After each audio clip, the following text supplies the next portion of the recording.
We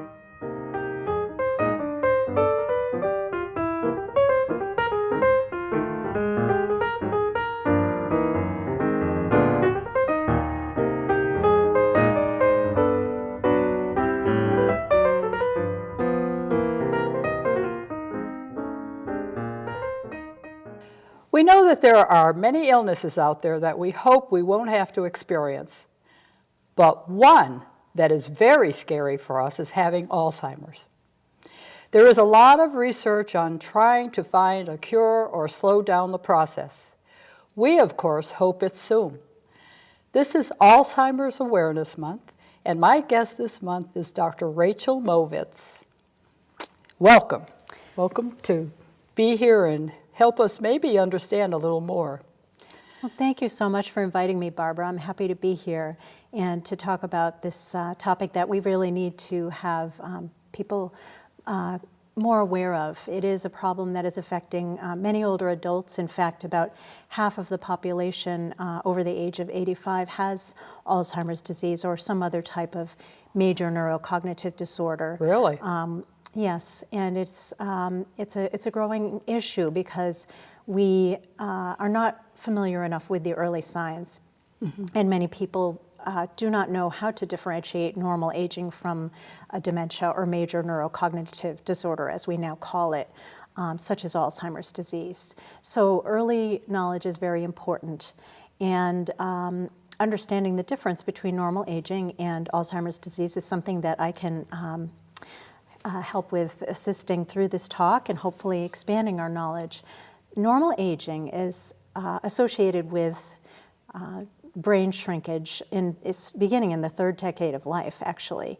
So our brains are becoming smaller, but with a disease such as Alzheimer's disease, the shrinking of the brain is much more accelerated and much greater than the average population. With normal aging, we do experience some changes in memory. We all may experience some difficulty remembering an event that happened a year ago or so, or a conversation. However, in most cases, we will remember that when we're reminded. Right. With a disease such as Alzheimer's, we may not remember a conversation that we had this morning. So it's a very different type of forgetting. Yeah. All of us may leave our keys somewhere. I'm definitely guilty of that, not remembering exactly where I put them. The question is, was I paying attention in the first place? Because often that would be an attentional issue, that I'm not paying attention to where I put them. Oh, I like that. Not a memory issue. I like that because now I'm going to call it that when I do this instead of Alzheimer's. But I'm always leaving my keys all over the place. And I tell myself it's because I'm thinking about what I'm going to do next. Yes. So I we're just not kind there of in lay that them moment. down. And I walk away. Exactly. So what's more concerning is if we find the keys in the refrigerator.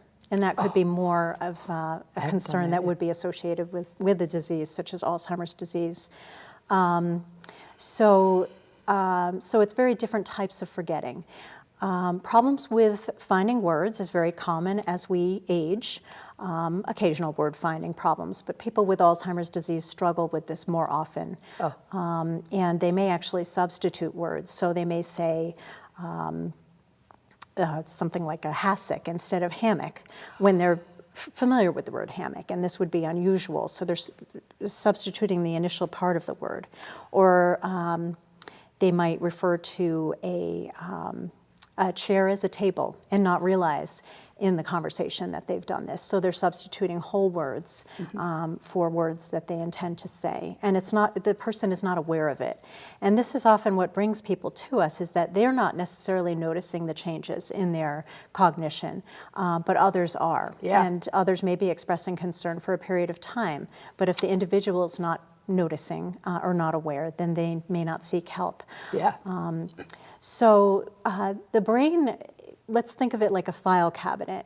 As we get older, as I mentioned, the brain does shrink as a natural part of aging. And so we have to organize information differently as we learn it. And we may have a different type of retrieval system. So we have to, because our brain connections have changed to some extent, our retrieval will be different. And we have to accommodate to these changes, and many of us can do that. We may need to state someone's name when we meet them. It's nice to meet you, Susan, Yeah. so that we remember it, because we all may forget a name. However, if someone with Alzheimer's disease is forgetting a name, it's often someone they've known for a long time. Right. And it may even be a family member or friend, close friend. So this is a sign that someone could have a disease such as Alzheimer's. And strategies may not help them as much as those which we might use with normal aging, related memory changes. Yeah. I've seen in some cases that the personality changes. Like a person may Yes. be calm and gentle and lovely, young, and Yes. then if Alzheimer's hits them, they're angry. And I'm not sure if it means they know what's happening, but they're not really nice to people, and you go, where did that come from? That's an excellent point. And people do often report personality changes in the individuals that have Alzheimer's disease or other types of major neurocognitive disorders. And so there may be a change in personality because someone is more frustrated Right. with not being able to do the things that they previously did.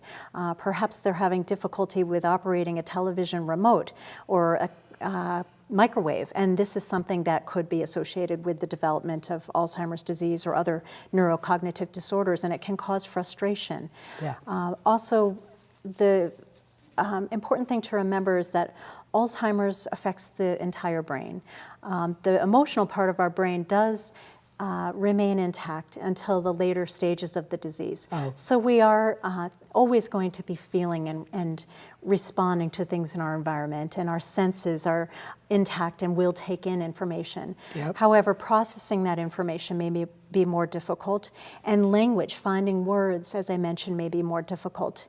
As the disease progresses, people may lose more and more words, and the inability to express oneself or even to understand what is said to them.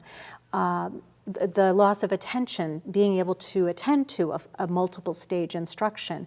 These types of things may cause frustration, Right. and may cause people to become more angry or irritable, Well- or they may appear more apathetic and withdrawn, and people sometimes mistake that for depression. Right. Well, I just found out recently that my mother's sister has Alzheimer's. My mother, well, I've been told recently that my mother probably didn't have Alzheimer's, but she had a real case of dementia because she started this when she was maybe 92. But my aunt is 86. Yes. And one thing about her that I thought very interesting was she was smiling all the time. She was really lovely. And my aunt used to be a little tougher than that. So she just smiles at all of us. I know she didn't know me. And I didn't feel bad because I have dealt with it. So I just thought she was cute because she just smiled. And I said, so Aunt Virginia, do you remember me? And she said, how could I forget you? I know she was saying that like it was to anyone, but I thought it was cute and that she had an answer, you know? But she smiled the whole time she was visiting. It was really nice. But you know, a big problem that I think happens is the family or whoever the caregiver is doesn't understand this personality. And that's very sad because sometimes they get so angry. And you need to just enjoy them and Absolutely. work with it. But don't try, in my book, I say, don't keep trying to say, no, you must remember that. That's right. Because right. that's frustrating for someone. Yes, And you it is. just go along, so what they didn't remember? Yes, They're never going to remember. absolutely. So just go along with it and say, you're right, it must have been yesterday that happened. And they calm down. Absolutely. Yeah. It's very difficult to try to reason with someone who has a progressing major neurocognitive disorder or dementia. And the reality they're experiencing is the reality for them. And trying to reorient them can be very upsetting and frustrating. Yeah. So the Alzheimer's Association coined this term therapeutic fiblets, which you may have heard of. And it's the idea that if it won't harm someone to alter the truth to some extent, or to not exactly tell the specifics of the reality that perhaps is not matching up with theirs, that it's okay to go along with what they're saying. So if they believe that they're in Hawaii having a vacation, so be it. Yeah. What's wrong with that? They're happy. Exactly. But of course, in the case where they're frightened about something, then let's say they think that someone's stolen their keys, then in that case, it may be helpful to provide some comfort and reassurance and say, let's go look for them together. And then you, at that time, can help them to see that reality they thought has occurred is not matching up, and someone hasn't stolen their keys. So it's really just trying to judge the situation. And I think part of it is that for families, friends, it can be very painful. Sure. The disease gradually results in the loss of the person that you knew, and there's grieving that goes with that. Well, it's and painful. There's frustration, painful, grief, exactly. Yeah. And that can cause people to have difficulty knowing, is this something I need to fix, or is it something where I should go with the situation? Yes, and the family, or again, a caregiver, gets frustrated especially a family, if you don't remember. That's right. That's right. So you really just have to understand that's going to happen. Yes. But it doesn't mean, maybe inside someplace, they still love you. That's right. And that's the emotional part of the brain. So they may not remember who you are, but they'll remember how you make them feel. Yeah. And so sometimes a family member will tell me, I walked into the room and he couldn't say who I was, but I saw him light up. And that's the important part to hold on to. Absolutely. That relationship, the fact that you are still affecting your loved one, or someone that you know who you care about with the disease into the late stages. Even if they aren't quite sure who you are or what your name is, you are still affecting them. Yes. So that's what Mom used to do when she was in the nursing home.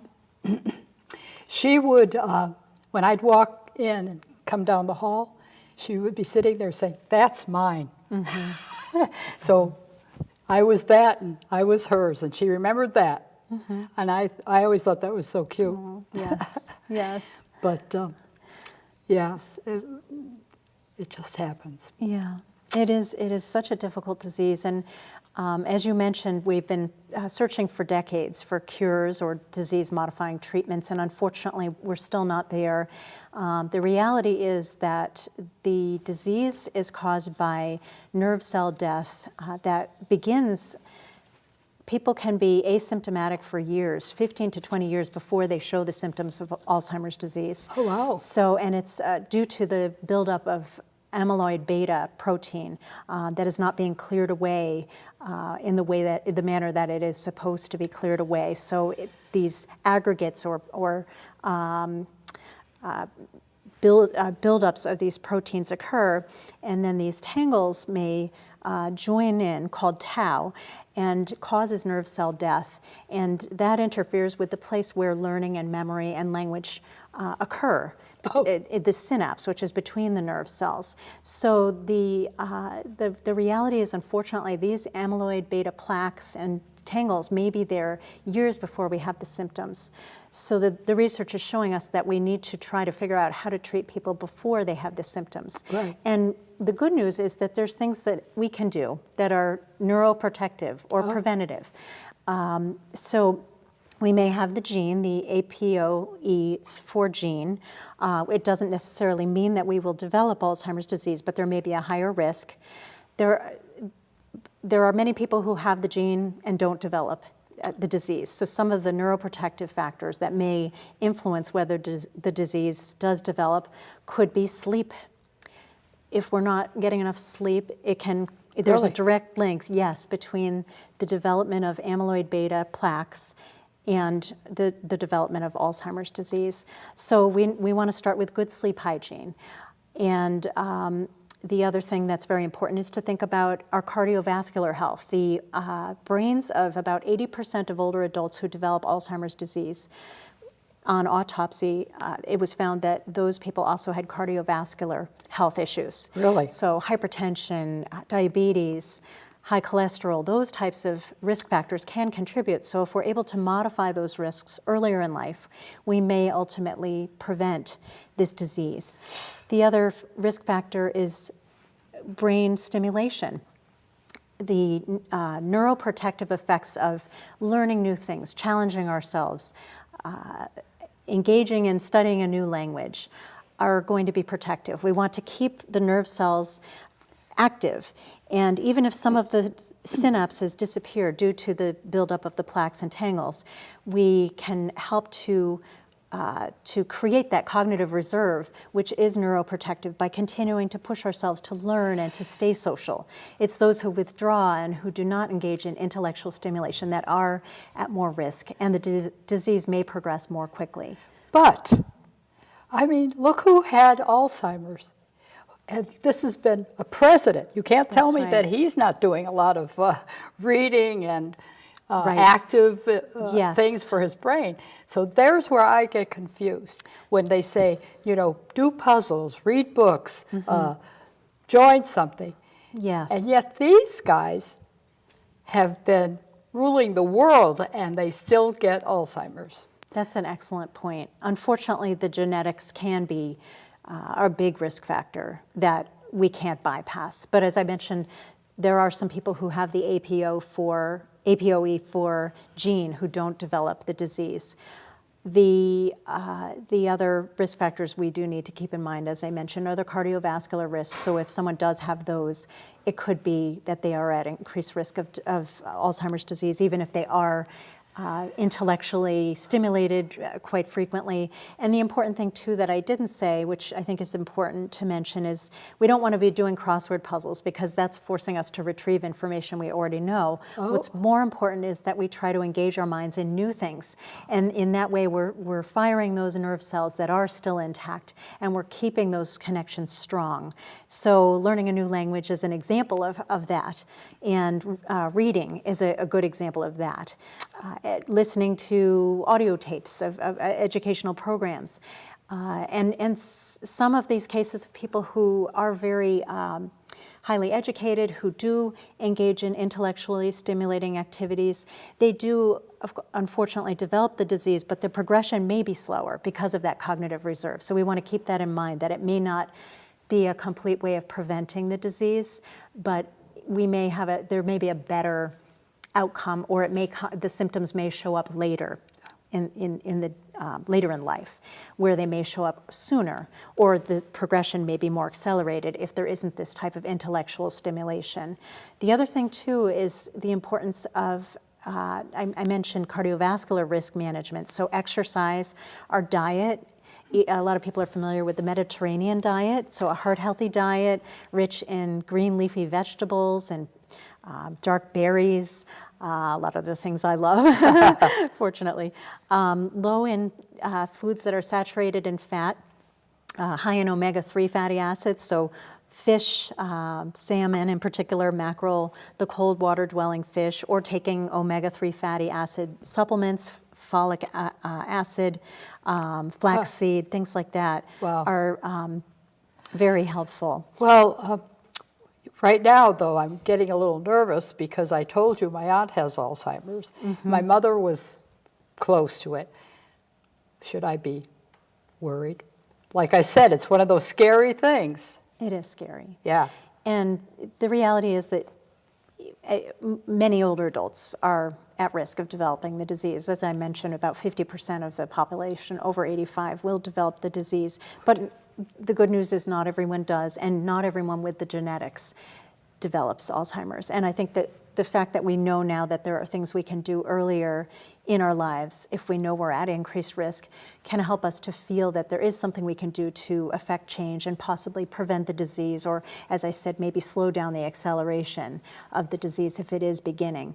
And the signs would be there probably when we get into the 4th decade of life in terms of our brain anatomy, that the plaques and tangles may show up that early in life, again, long before the symptoms. But if we're doing things that mediate the risk or reduce the risk of these symptoms being accelerated, then that can be very good for our prognostic outlook. The other thing, too, is that there are studies that show that people who engage in mindfulness, meditation exercises for only 8 minutes a day have bigger hippocampal structures. And the hippocampus is the memory center of the brain. So relaxation techniques, stress management can be very important. And there's newer research that I just saw the other day that higher levels of cortisol, which is the stress hormone, we pump that out when we're pumping adrenaline, when we're in fight or flight because we're under stress. It was designed for us to protect ourselves at a time of risk. It went back long ago, but now a lot of us pump out that adrenaline and the cortisol, that stress hormone, on a regular basis because we are under too much stress in our daily lives, and that can increase the risk for the development of Alzheimer's disease and other major neurocognitive disorders. So simple stress management, including meditation, mindfulness, yoga, these types of stress management techniques have been found to make a difference too. So the good news is that there are things we can do when we're slow it down. Yes, to slow it down. It may be there. It may be starting. Yeah. In any of us, even in just the 4th or 5th decade of life, but there are things we can do again to affect the prognosis and the speed at which the symptoms progress, or even how intense they are when they do begin. There are some people who have a milder level of symptoms for a longer period of time because they are engaging in these strategies that help to keep the functioning higher, the cognitive reserve. Yeah. So the first thing is we want to be able to live a little longer. Then we have to make sure that we live we well. know we're living That's a little right. longer. Yes. But yes. yeah, well, this is a good thing to know, though. There are people out there that might be a little frightened, and they might try these things that you're talking about. One of the things I did read about recently was the Reminiscence program they're doing in San Diego. And it's having a place that is from their period, you know, 1950s, whatever, and they're making the space look like that. Yes. They've done everything to make it look like that, and people are enjoying it because they feel that they're okay and they're there. I'm so glad you brought that up because that speaks to, in particular with Alzheimer's disease, people often remember the past as though it happened yesterday, but they can't remember yesterday. And so the most important thing is to meet them where they are and to help them to preserve that sense of dignity and joy. Yeah. And if they had that joy associated with that period of their life, then to recreate it can be very powerful and meaningful for them. Yeah. Reminiscence is extremely important for individuals who have Alzheimer's disease. And it can really help with the mood and the personality changes that you were pointing out. Right. It helps with that sense of empowerment over their day-to-day function. Yeah. And it doesn't bring up those losses that they are experiencing or others are noticing. It's keeping them where their strengths are. Yeah, that is really good, I think. Absolutely. We have our diner down in the Council on Aging Yes. as the 1950s. That's great. Yeah. And what's important is it promotes socialization. Going to a diner, going to memory cafes are very important because when we stay isolated, this can accelerate the disease progression as well. And so that's why there are a lot of programs that are geared towards engaging people in activities, and the memory cafes and restaurants that understand that there are some individuals who need people to present two options instead of a long menu. Right. The purple table restaurants, which are some people are hearing about, Yeah. where they we have some here in Acton. We do. It's wonderful Yep. because we're understanding that there are needs that can be met by simple environmental input or changes. Yeah. So it sounds like we're trying. We are trying to help and make them comfortable. That's and why not? I mean, it's not a disease where they are going to do something terrible. Right. But it's being done to them. Yes. So it means give them a little space. Yes, Yeah. yes, absolutely, Yeah. absolutely. It's, I think, the stigma of this word that people are, as you said, it's scary. Yeah, But that's the big understanding that it is a disease that affects memory and cognition and language, but it doesn't make someone, as you said, a bad person or make them do bad things. No, It's not something that should be treated that way, and we need to treat it in individuals who have this disease and other neurocognitive disorders with compassion and treat them with dignity. Yeah, it isn't hard. It isn't hard. See, that's what they have to understand. That's right. It isn't hard. You have to give up a little bit, and you have to kind of join them. That's right. Join them. Yeah, for That's the right. time that you're with them. Right. I really enjoyed my mother.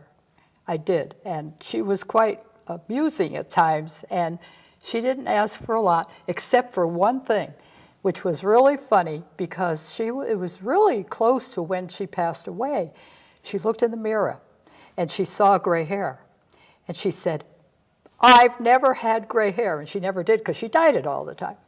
And so my husband and I rushed her to the little beauty place they had in the home, and we dyed her hair. And she was so happy that she was herself again. You know, Isn't that wonderful? she had to have her dark hair. That's right. We laughed, but I said to my husband, I'm not letting her pass away with gray hair because she'll be back talking to me for sure. That was important to her, Yeah, and yeah. you met her where she was. It was easy. And what was important. It was easy. And It that's is wonderful. easier. It can be easier than you think. You never should Absolutely. get angry with them. They didn't do That's this. right. That's right. And I think that people do struggle with that whole reasoning piece of it, that someone isn't trying to be difficult if they have this disease, and they're not. In many ways, they're not able to reason through something that you might be trying to tell them that isn't quite accurate in terms of how they're perceiving things. So trying to redirect, if someone may forget, if they're stuck on something that's upsetting to them, trying to redirect the conversation to something else may be a way to help them rather than getting into an argument. Yeah. So how about a job? What can they do that would make them feel comfortable? Could you give them something to do? Absolutely. And I think that's the important thing, is that we want to go to reaching the long-term memory, the skills that they have had. So there are some individuals with Alzheimer's disease who still play the piano into the later stages, as they always have, and so allowing them to utilize a talent that they still may have. Yeah. Dancing is something that people may have been excellent dancers, putting on the music that they love, allowing them to dance. And sometimes if there's agitation that's developing or some restlessness, giving them a repetitive task that allows them to feel that they're doing something that's productive, such as folding items, Dishes. stacking dishes, crochet, if they like to do crochet, knitting, those types of things can be very helpful because it gives someone a sense of purpose and meaning, Yeah. and it's re-engaging them. I think the problem is that so often if someone loses their language, there's this tendency for people not to talk with the person. Oh. So it's important to go to where they are. You're right. And to perhaps talk with them about things that they do remember, going back to the past, and Right. remember that there's this memory I have of when we did this together in 1953, and it makes me so happy to think about it, and often that is something that will stay with them because the longer term memory is preserved into the later stages. Yeah. So, and then not having to require conversation back and forth as much, Yeah. giving them tasks to Yeah. do, We have or a- dancing. we That's know a way some- of communication and closeness that Yeah. we don't do enough of, I think. I think too. We know someone. We know someone that. We try to mention the old days and everything else. Well, And are they receptive to that? Does Yes. that seem to work well? Yes. Yes. Yes. So- but if we're talking about something that happened last week, No. that's not going to No, be no. helpful, or even last year. But anyway, I really feel that this was very interesting. I'm going to watch what I do, though, and what everybody does around me. But we kind of joke about it, and we say if we forget something, I always say something like, "Well, put me in the home," you know what I mean? But I don't mean it. I just say it. Yeah. So, but I really enjoyed this visit we've had, and maybe you can come back another time, and we'll have another discussion about Alzheimer's or whatever you want us to. So thank you so much for coming today. Thank you so much, Barbara, for having me. It's been a pleasure, and I do think it's so important that we get the knowledge out there about these things, and I appreciate you inviting me to do that. Well, thank you. I enjoyed it. I did as well.